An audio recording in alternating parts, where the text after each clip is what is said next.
Hi guys, ये GFG का 13 अक्टूबर का क्वेश्चन है। तो इस क्वेश्चन में क्या है कि एक बीएसटी बाइनरी सर्च गिवन है।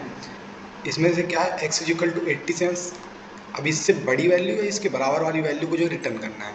जैसे 87 इसमें सर्च करेंगे तो 87 डायरेक्ट मिल गई, तो डायरेक्ट 87 रिटर्न हो जाएगा।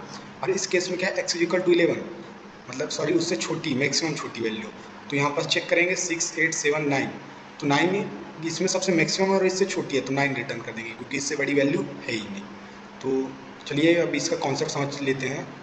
बाइनरी सर्च ट्री गिवन है, इसमें की इज इक्वल टू 7 के लिए जो है maximum value which is less than और इक्वल टू दैट की वैल्यू, ठीक है, ये हमको फाइंड आउट करनी है। तो क्या होगी, वो 6 हो जाएगी क्योंकि 10 उससे ग्रेटर है। 5 और 6 होगी उसकी मैक्सिमम वैल्यू, ठीक है। तो अब देखिए, मान लीजिए क्वेश्चन की इज इक्वल टू 14 दिया होता तो 14, 15 तो उससे ग्रेटर हो गई, तो maximum value which is less than और इक्वल टू जो है 14 क्या होगी, 10 होगी, ठीक है। यही है, मतलब ऐसे ही हमको कॉन्सेप्ट लगाने हैं। तो इसके लिए हम फंक्शन कैसे वो करेंगे, तो वैल्यू जो है होनी चाहिए लेस देन और इक्वल टू की, उससे ग्रेटर देन नहीं होनी चाहिए, ठीक है। हम ये इफ एल्स की कंडीशन दे के जो है हम ऐसे चेक करेंगे। जैसे मान लीजिए क्वेश्चन है की इज इक्वल टू 9 गिवन है, ठीक है। तब इसके लिए चेक करना है, तो चेक कैसे करेंगे। तो फर्स्ट मेन जो रूट नोड है वो 10 है, तो 10 क्या है, इससे ग्रेटर हो गया, तो अभी BST है तो इसके लेफ्ट सब ट्री में जाना पड़ेगा। तो लेफ्ट सब ट्री में जाएंगे तो यहाँ पास गए तो यहाँ 5 मिला, 5 जो कि इससे लेस देन है। तो हम कोई सा वेरिएबल बनाएंगे, आंसर मान लीजिए वेरिएबल बनाते हैं, उसमें हम 5 को स्टोर कर देंगे, ठीक है। और 5 स्टोर खुद मैक्सिमम हो गया, तो अब इसके लेफ्ट सब ट्री में जाने की जरूरत नहीं है। अब इसके राइट सब ट्री में जाएंगे, तो राइट सब ट्री में गए, तो राइट सब ट्री में गए तो क्या मिला हमको, 8 मिला। तो 8 जो है इससे छोटा है और जो प्रीवियस आंसर था उससे बड़ा है, तो अब आंसर को अपडेट कर देंगे, तो आंसर अपडेट क्या हो गया, 8 हो जाएगा। तो अब ये हो गया रूट का डाटा, जो मतलब यहाँ का डाटा जो है वो जो है एक्स से मतलब की वैल्यू से जो है छोटी है और मैक्सिमम है प्रीवियस से। तो अब इसके लेफ्ट में जाने की जरूरत नहीं है, इसके राइट में चेक करेंगे, राइट में नल है, तो नल के केस में क्या कर देंगे, रिटर्न कर देंगे, ठीक है। चलो अभी इसे कोड करके देखते हैं। तो पहले क्या बना लेंगे, एक आंसर टाइप का वेरिएबल बना लेते हैं जो कि इंट टाइप का होगा। Int answer is equal to, इसमें हम अभी -1 स्टोर कर देते हैं, ठीक है। तो एक फंक्शन बनाएंगे अलग से, वही जो कंपेयर करते जाएगा, ठीक है। तो फंक्शन मान लीजिए, फंक्शन नाम से बना लेते हैं। तो इसमें क्या जाएगा, रूट जाएगा अपना रूट, और जो एक्स वैल्यू है जिससे कंपेयर करेंगे, ठीक है, जो स्टार्टिंग वैल्यू एक्स, एंड जो है आंसर वैल्यू जाएगी जिसमें हम फाइनल आउटपुट स्टोर करेंगे, ठीक है। और रिटर्न क्या करना है, हमको आंसर रिटर्न करना है, क्योंकि हमारा जो फाइनल आउटपुट होगा आंसर में स्टोर होगा, ठीक है। चलो अब हम फंक्शन लिख लेते हैं जिसका नेम ही फंक्शन है, ठीक है। तो जो कि वाइट टाइप का होगा, तो वाइट टाइप का क्यों होगा, क्योंकि जो भी हमारा आउटपुट आएगा हम आंसर में स्टोर करा देंगे, ठीक है। और तो इससे हमको कुछ भी रिटर्न करने की जरूरत नहीं है, वो आंसर में एज इट इज स्टोर हो जाएगा, और प्रीवियस फंक्शन में जो है उसको रिटर्न करा देंगे आंसर वैल्यू, तो इससे रिटर्न करने की कोई ज़रूरत नहीं है, ठीक है। वाइट फंक्शन, इसमें क्या क्या वैल्यू आ रही है, रूट आ रहा है, एक्स आ रहा है एंड आंसर आ रहा है, ठीक है।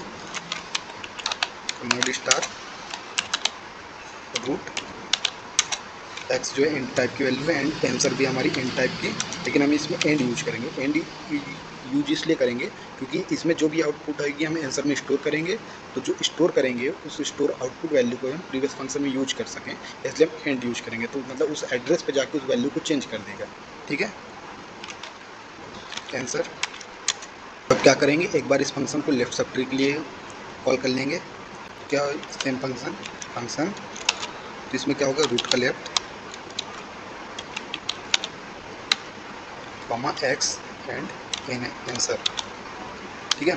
तो लेफ्ट सब ट्री के लिए कॉल क्यों कर रहे हैं, तो मान लीजिए यहाँ पास 2 में लेफ्ट सब ट्री तो नहीं, 81 है, तो 81 के लेफ्ट में जाएगा, इसमें जो मैक्सिमम वैल्यू होगी आंसर में वो स्टोर करके रख देगा। मतलब जो 66 इसमें मैक्सिमम वैल्यू है और इससे छोटी है, तो अभी आंसर इज इक्वल टू हमारा 66 होगा, ठीक है। उसके बाद जो है नेक्स्ट कंडीशन चेक करेंगे, मतलब फिर रूट का डाटा अगर इस आंसर से मतलब एक्स से छोटा है, तो अब इस वापस से इसको अपडेट कर देंगे, ठीक है, क्योंकि रूट को डाटा लेफ्ट साइड के सभी नोट से जो है बड़ी होगी, क्योंकि ये BST है, ठीक है।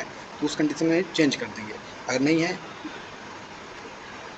सॉरी, रूट की डाटा अगर छोटी है इससे तब चेंज करेंगे, ठीक है। अगर बड़ी है तो जो लेफ्ट साइड में जो मैक्सिमम वैल्यू थी आंसर जो है 66, उसको अपडेट नहीं करेंगे, वही हमारा जो है आउटपुट हो जाएगा, ठीक है। तो चलिए अगर उससे ग्रेटर है वो लिख लेते हैं।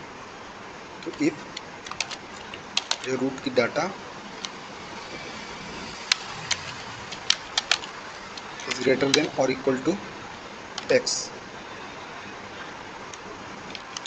सॉरी, ग्रेटर देन नहीं होगा क्योंकि मतलब इक्वल टू नहीं होगा, क्योंकि इक्वल टू में तो वो तो आंसर होगा। अगर ग्रेटर देन हो जाता है, ठीक है, मान लीजिए 90 होती है, 90 से लेफ्ट में ट्रेवर्स करते आंसर इज इक्वल टू हमारा 66 स्टोर हो गया।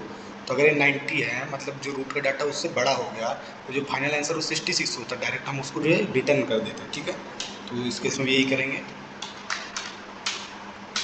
रिटर्न कर देंगे, मतलब जो प्रीवियस आंसर होगा जो है वही आउटपुट में नेगलेक्ट होगा, मतलब शो होगा, ठीक है।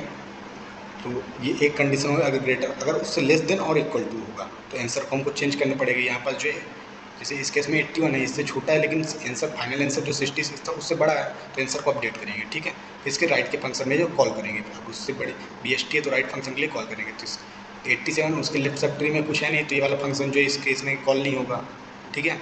तो अब 87 से चेक करेंगे, उससे ये इक्वल है, हाँ इक्वल है, तो डायरेक्ट आंसर से उसको चेंज कर देंगे, ठीक है। और उसके राइट के लिए कॉल कर देंगे, ठीक है। अब जब राइट के लिए कॉल होगा तो 90 स्टोर हो जाएगा, 90 के लेफ्ट में कुछ नहीं है, ठीक है। तो अब 90 जो है बड़ा हो गया एक्स, फाइनल आंसर एक्स से जो है, तो उस केस में जो है हम डायरेक्ट रिटर्न कर देंगे। तो सो इफ रूट का डाटा इज लेस देन और इक्वल टू जो है एक्स हो गया, ठीक है। उस केस में अपन क्या करेंगे, आंसर को अपडेट कर देंगे, ठीक है। आंसर इज इक्वल टू क्या हो जाएगा, रूट का डाटा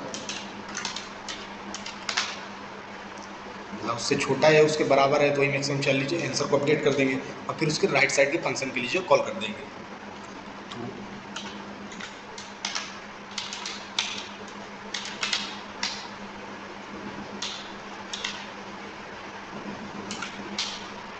ठीक है, ये तो हो गया अपना मेन फंक्शन। लेकिन अब किसी केस में जैसे root is equal to null हो गया, इसके लेफ्ट साइड के लिए कॉल कर रहा है, तो नल के केस में जो है रिटर्न करना पड़ेगा डायरेक्ट।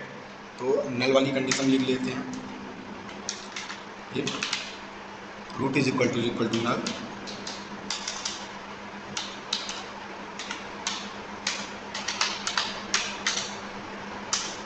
उस केस में जो है सिंपली रिटर्न कर देंगे, ठीक है।